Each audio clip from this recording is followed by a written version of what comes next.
Welcome back to FPL Hacks with me, Holly Shand. Today I'm going to be previewing double game week 37 and having a look at who you should prioritise for your transfers in, crucially looking at the single game week players versus those double game week players. I want to know your transfer plans, so do get in the comments and let me know, and give this video a like and subscribe to the channel. Let's get into it. Starting off with the single game week assets then, we have to start with Manchester City. They look to be in control now when it comes to the title race, and their underlying numbers are brilliant as well. Since the international break, from game week 31 onwards, they are top 4 clean sheets with 4, and have also conceded the fewest amount of goals, 3. So a lot of managers already own João Cancelo. If you don't, you really need to get on board. 1 blank in his last 6 games. In that time, he's got 2 assists, kept 4 clean sheets. He's also got 10 assists for this season, and over the last 6 game weeks, he's 3rd for shots with 14 across defenders. Now, he's 41% owned, so he is quite highly owned. He does punish you if you don't own him, but the other thing is, if he does deliver, you're unlikely to see big green arrows owning just Cancelo. So a double up on the Manchester City defence could really pay off, with Ruben Dias now confirmed as out for the rest of the season, along with another number of defensive injuries. I think Aymeric Laporte is a brilliant place to go for. He's been rested just once since game week 22. 4 goals and 2 assists in that time, and we've seen that Manchester City have been dominant on set pieces this season, especially in recent weeks. They've scored a lot of goals from corners, Laporte obviously contributing to that. So if you're looking for a differential and you want to be on board that Man City defence, doubling up Cancelo with Laporte could be a very good decision as they go for the title during the run-in, and also looking to pick up that golden glove for Ederson. Now, as well as loading up on the Manchester City defence, I also think it's wise to bring in an attacker this week, considering they are top for goals scored since game week 31 with 21 goals. Now, Gabriel Jesus has been phenomenal in that time. 6 goals scored from 6 big chances. He's also been unlucky not to register more than just 1 assist, having created 3 big chances in that time. He has started 4 of those 6 games, so it is a little bit of a concern with rotation, but in a position that has been historically tough for fantasy managers this season, he is well worth a punt. If you've got a little bit more funds, then you could also consider Kevin De Bruyne, who's returned in 5 consecutive starts now for Manchester City. 2 goals and 4 assists in that time, and the underlying numbers are very good as well. He's top for key passes with 21, and also he's created 4 big chances over that spell.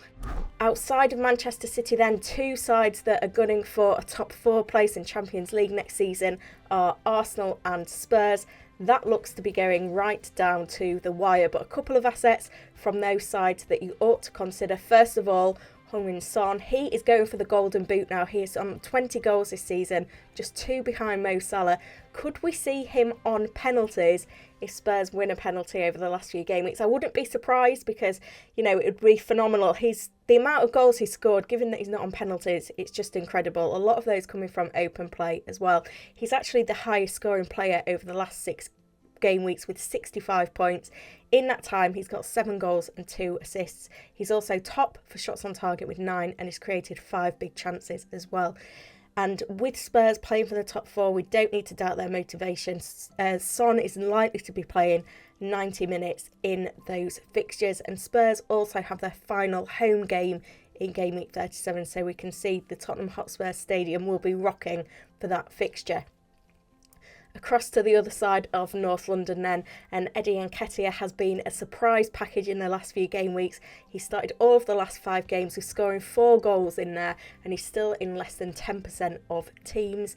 He is 2nd for shots over that period with 18, and also top for big chances. So a player who's really delivering, and he's a great enabler in our squads. Another option for our forward lines, which have been struggling of late. Moving on to look at the double game week assets then. A number of sides have a double game week, but the one that stands out to me is Everton. 2 home games for them and plenty to play for as they look to avoid relegation this season. And it's their home form which has really been prevalent in this campaign. Looking first of all in goal, I think Jordan Pickford is a very good option. 2 clean sheets in the last 3 games. And also, one thing to consider is that those fixtures are against Chelsea and Manchester United. So it wasn't just fluke. He's made 25 saves since the international break, and they're certainly on a winning run right now. If you're shopping for a defender, I really like Mason Holgate. He's a really cheap enabler, just 4.2 million. He's scored plenty of goals under Frank Lampard in all competitions, including a goal in double game week 36, and he looks nailed on for a starting berth given injuries elsewhere in that Toffee's defence. Moving into attack then, if you want a cheap midfielder, then Anthony Gordon is still the way to go. He is so advanced for Everton. He's almost playing in the front line. 4 goals and 3 assists this season as well. He's still looking to be a bargain. He hasn't got any attacking returns of late, but hopefully that means he's due and he's saving them all for double game week 37. Alongside him, if I was shopping for a forward for the double game week, a double game week player I'd go for is Richarlison. 4 goals and 2 assists over the last 6 game weeks. He's also top for shots over that period with 26 and top for big chances with 6, so plenty of encouraging numbers as well. And he's on penalties, which adds a further bonus for our fantasy asset. Finally, if you're looking for some double game week assets outside of those battling at the top or bottom of the Premier League table, I really like the look of Wilf Zaha at the moment. He's in great form, 4 goals in the last 6 game weeks, and Palace are a team in form. They're not on the beach yet, they're still battling to get some great results from the remaining game weeks. Won 3 and drawn 1 in their last 6, and their top Zaha is top for shots on target with 11 during this period, and is also on penalties. Elsewhere, looking in the forward line again, Ollie Watkins is another player that springs out. He's a certain starter in this Aston Villa attack. He's got 3 goals in his last 6 game weeks, and it's 2 home games for Aston Villa in this double game week, their final home games of the season, which always adds that advantage. Plenty of great options there for you to transfer in this week, and especially if you're on a free hit as well. Remember to check out our video from earlier in the season with everything you need to know about the free hit chip if you are playing it this week. Any dilemmas, do get in the comments and I'll do my best to answer them all ahead of the deadline.